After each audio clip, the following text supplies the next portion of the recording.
If you run a company or manage a team, hiring qualified people quickly can make or break your business.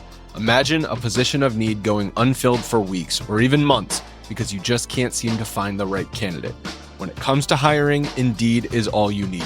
Stop struggling to get your job post seen on other job sites. Indeed sponsored jobs help you stand out and hire fast. With sponsored jobs, your post jumps to the top of the page for your relevant candidates so you can reach the people you want faster. This makes a huge difference. According to Indeed data, sponsored jobs posted directly on Indeed have 45% more applications than non-sponsored jobs.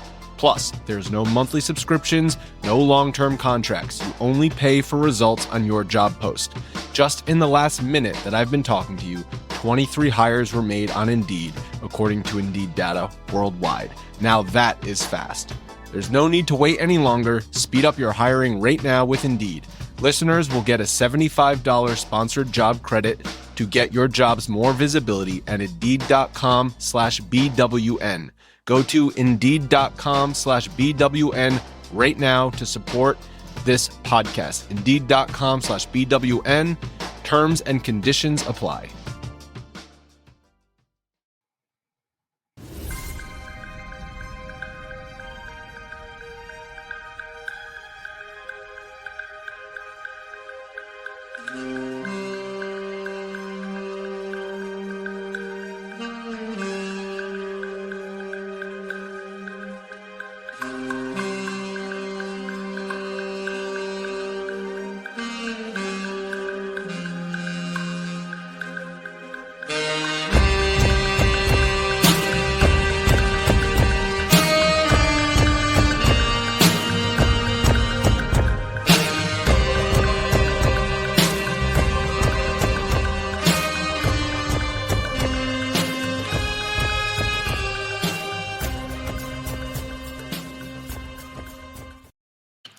Hi, hello.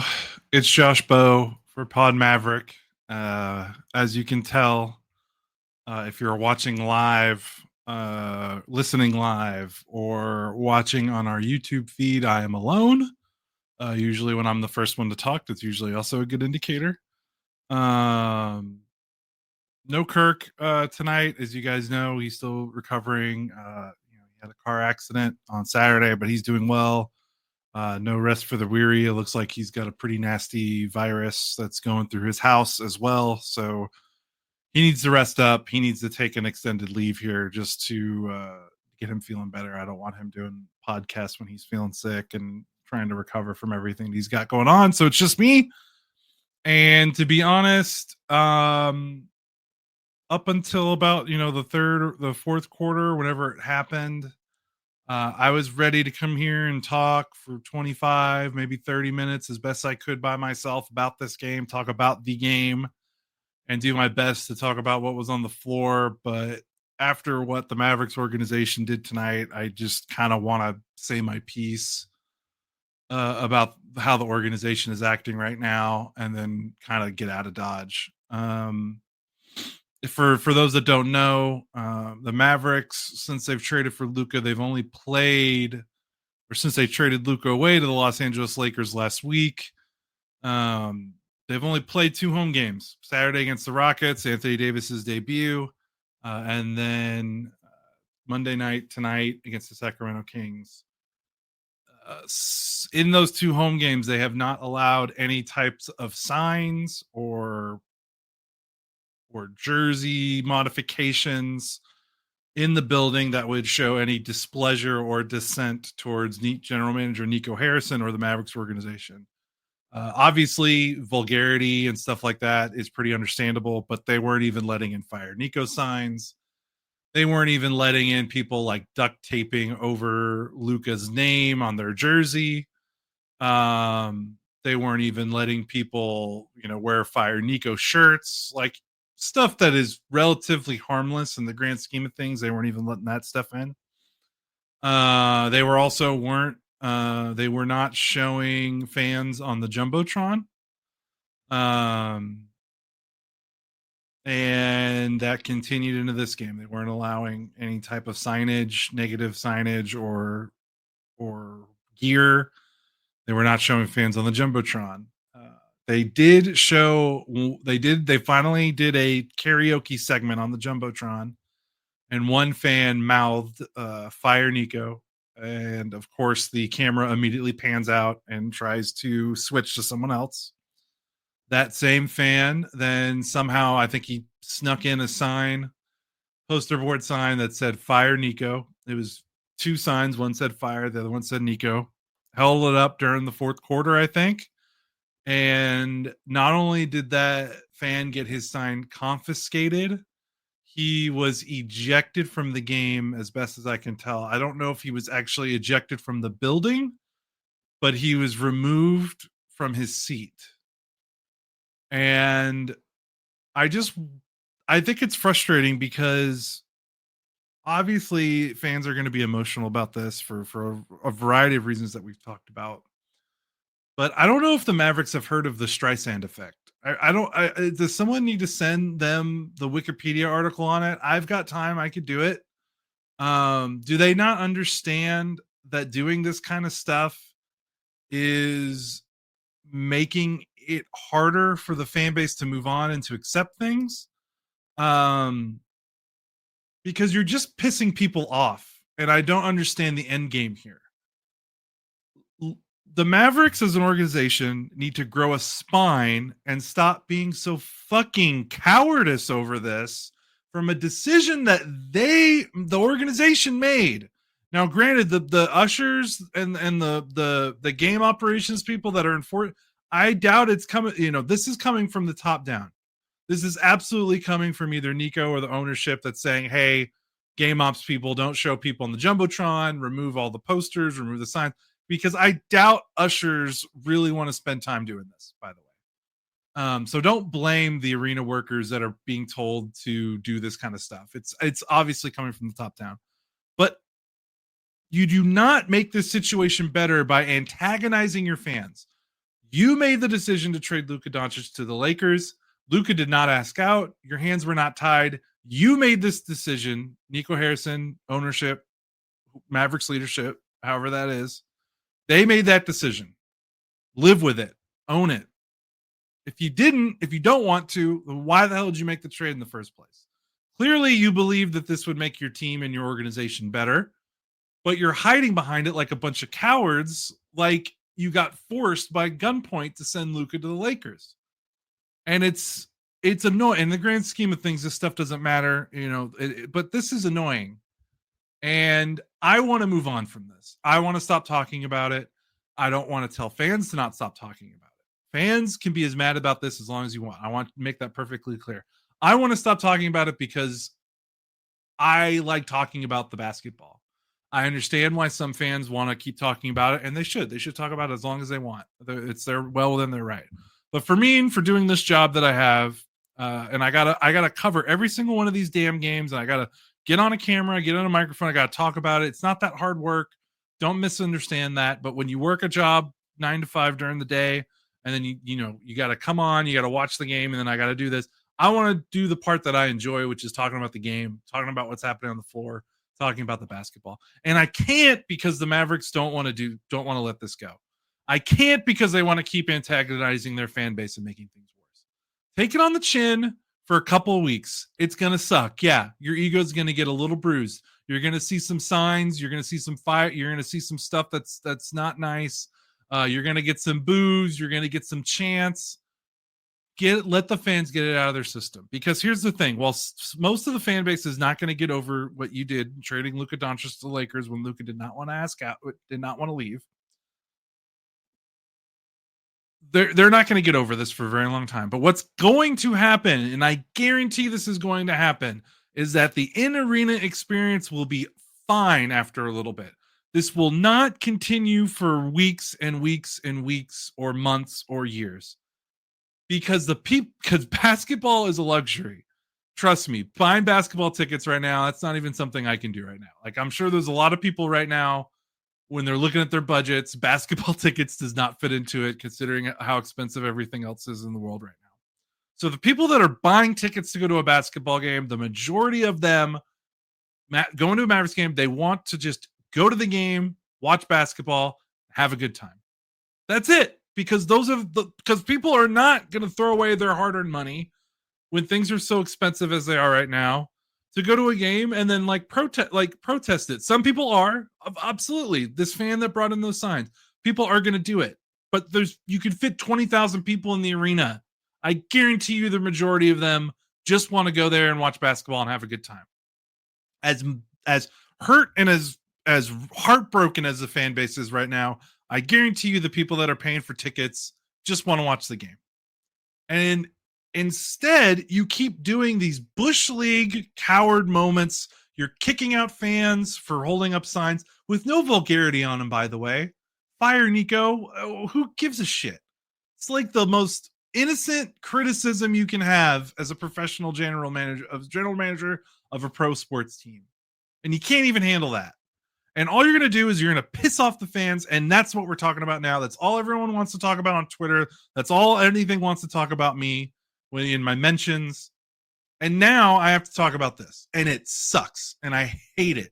And if the Mavericks could just grow a pair for 2 or 3 weeks, I guarantee you the amount of Fire Nico signs, the amount of Fire Nico t-shirts would dissipate. I guarantee you that would happen because most people are going to spend their money and have a good time at the game. Are you seeing what's happening at the games, by the way? Saturday and tonight, the fans were cheering the team. The only boos were for the bozo owner that decided to show up at midcourt. Good for him for finally showing up. Those were the only real boos I heard this game was for him.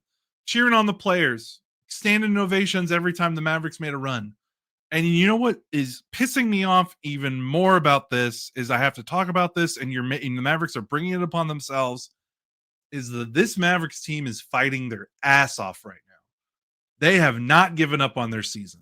They have gone through about as much adversity as a pro team can go through in terms of injuries and this trade, and they are still playing as hard as they can. They lost this game by 1 point in overtime to the Kings, and it sucks. And yeah, I would love to talk to you about all the things that the Mavericks could have done to win this game. But at the end of the day, they were missing 4 of their best 5 players. Daniel Gafford gets hurt 10 minutes into the game, playing 10 minutes. It's sometime in the second quarter. You're down Daniel Gafford. You're down PJ Washington. You're down Derek Lively.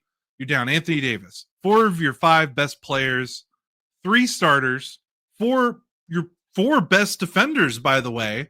You're going against a team with the offensive firepower that the Kings have. They're not juggernauts. They're 27 and 26 right now. But they still have Malik Monk, Zach LaVine, DeMar DeRozan, Sabonis. Now they have Jonas Valanciunas at the trade deadline. Keegan Murray can hit threes. That's a good offensive team. And that they should have spanked the Mavericks by 20 points tonight. I'm dead serious. I got some people, I'd mentioned this on Twitter about, the Mavericks played hard and they, it's a miracle they kept it close. And some Mavs fans are like, oh, well, Mavericks should have made their fruit. They should have won this game. They controlled it. And it's like, guys, Mavericks were playing Omax Prosper and Kessler Edwards at center for most of this game. Like, get a grip. You should have seen some of the lineups that the Mavericks were playing tonight, and they were competitive against the Western Conference playoff team. They almost won the game. They should have won the game. But I want to talk about that. I want to talk about this team. Because say what you will about Jason Kidd, and I can say a lot. The one thing I can't knock him on is that his teams are playing hard, and they're playing for him. Even in the 2023 season when the Mavericks did not make the playoffs, and that was an embarrassment and a blight against the franchise, that they had a team with Luka Doncic, missed the playoffs, finished 11th in the Western Conference. That was an embarrassing result. Even when they were losing all those games down the stretch in March, they never got blown out. They had a couple of bad losses to the Hornets, but every game was a clutch game in the final 5 minutes that came down to the wire. They lost an overtime game. They lost a close game, I remember, to Miami. They lost an overtime game to the Hawks. One of the Hornets' losses was a clutch game as well. Like, they never rolled over and gave up. They played hard. They kept almost every game by the 2023 Mavericks was a competitive game. That team rarely got blown out. They still played for Kidd. Kidd did not lose the locker room. He still obviously hasn't lost the locker room because when you get that much adversity, you would expect a team to fold, to crack, to break. And instead of talking about that and how impressive that is despite the loss, I got to talk about the Mavericks organization acting like dumbasses and antagonizing the fan base and making things worse. And it sucks. I want to talk about the basketball. And I know as a content creator and as a voice in the community, for the Mavericks community. I can ignore it and talk about this stuff, but I can't ignore it because that's all the fans are talking. Like, I have to be a voice of the fan base as well. This is what they want to talk about, so that's what we're going to talk about. I can't ignore it because it's not right, and it's stupid, and I hate it. And now I'm going to probably cut this podcast short because I don't really want to talk about the game now because I'm pissed off, and it's not fun, and it sucks. Again, this was a really fun game. Mavericks scored 36 points off of 21 Kings turnovers. They had 11 steals after they had 18 blocks Saturday against the Rockets. Kyrie Irving was heroic. I mean, seriously. Dude played 44 minutes, scored 30 points, basically put the team on his back, had 3 steals, had almost the decisive steal and game-winning layup, or maybe it was game tying. I can't remember, toward the fourth quarter. That sequence was great. Klay Thompson finally hits a clutch 3. Omax Prosper played 34 minutes at center, scores 16 points somehow, even if he got his ass whipped on the boards and on defense a little bit. Who cares? Spencer Dinwiddie scored 20 points, played some god-awful defense, but he scored 20 points. Max Christie keeps playing well. They're scrambling. You see some benefits, actually, to them playing with a smaller lineup where Kyrie kind of had some more space to operate, as opposed to some of the bigger lineups that they're playing. Would love to talk about that because I think that's an interesting subplot. You notice Kyrie didn't shoot very well in the game Saturday when Anthony Davis was healthy, and then he started shooting a bit better toward the end of that game when Anthony Davis got hurt. I would love to talk about that. I got a story publishing for D Magazine tomorrow that's going to try to talk about how this Mavericks team fits on the court, but instead this organization keeps punching itself in the nuts repeatedly on its own volition, because they're a bunch of babies. They're a bunch of big, fat babies. And it's annoying. It's super annoying. And to make matters worse for Mavericks fans, Luka Doncic making his debut for the Lakers as we speak. Lakers are kicking the crap out of the Utah Jazz. And granted, it's Utah Jazz. They suck. But Luka looks good. This could have been Luka's first game back, by the way. Imagine how much the fan base could have been rallying around Luka returning from his calf injury, getting a big win against a playoff team, and instead we got this. And this sucks. Mavericks play 2 more games before the All-Star break. They play Wednesday at home against Golden State that have Jimmy Butler, so that should be interesting to see the new look Golden State Warriors. They beat the Chicago Bulls in Butler's first game with the Warriors. Then they play the Miami Heat, the now Jimmy Butler-less Miami Heat, Thursday. That's also a home game, so they don't have to travel before they go to the All-Star break. We'll see. But yeah, it sucks. I want to talk about the basketball, and the org is just refusing to let me do it. Some news and notes before we get out of Dodge, because I'm done. I don't want to talk about this anymore because I'm just mad about it. And by the way, this is coming from me, who's not even like Kirk. I'm not even like Fanny. I'm just annoyed at this process. I'm not neutral because obviously I've watched the Mavericks my whole life. I've followed them my whole life. I've covered them for about 13 years as a quasi media member. But like I've told you guys before, I'm not as much of a fan anymore, and I'm still getting mad just because you don't have to be a Mavs fan to get mad about how they're going about their business right now. It's a joke. It's an absolute joke. Some news and notes before we head out, in case you haven't been paying attention. Of course, check MavsMoneyball.com. We've got all the news stories available up to date. We've been doing a really great job at keeping on track of everything. Yeah, Anthony Davis is going to be out for at least a month, it seems like, multiple weeks, with his abductor injury. Sounds like it's more serious than he let on from his interview post-game Saturday. The fear now is if they decide that the best path for treatment is surgery, which would most likely end his season. So we're waiting for the Mavericks to announce whether he's going to get surgery or not. They said Mark Stein, NBA insider Mark Stein, reported that they are today was supposed to be the day where they kind of discuss treatment options. Hasn't come out. I assume if it was good news, they would have been scrambling to get that out as soon as possible. So the longer that this is delayed, the longer that you don't hear about it, and that the Mavericks don't give an updated official timetable, which they still haven't. Usually the Mavericks give press releases once they've got a closer timetable for an injury diagnosis. They still haven't done that with Anthony Davis yet. The fact that they haven't said anything about it, the longer that goes, the more I just assume the worst. Because if it was good news, they would want to get that out as soon as possible, especially now. They would love to get some good news out there. So there's that. Daniel Gafford gets hurt in this game. Looked like he hyperextended his knee when a player kind of banged into his knee where he had his right knee planted, kind of bent the opposite way.